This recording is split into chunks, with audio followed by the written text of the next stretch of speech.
সালাফের এক মহিলার, একজন পুণ্যবতী মহিয়সী এক রমণীর সুন্দর একটা বচন একজনে উদ্ধৃতি দিয়েছেন।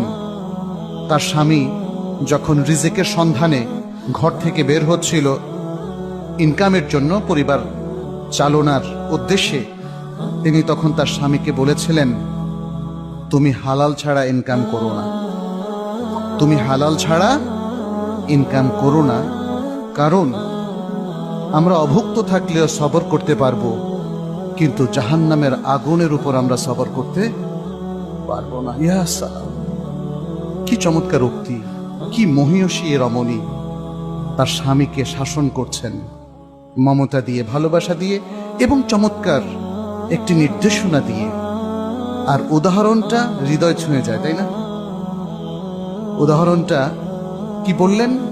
অভুক্ত, খেতে পারছি না, টাকা নাই, সবর করতে পারবো, কিন্তু আগুনে জ্বলবো সেটা সহ্য করতে পারবো। আসলেও তাই, কিন্তু বাস্তবেও আপনি দুই বেলা যদি খেতে না পারেন, এটা আপনার জন্য অনেক সহজ না?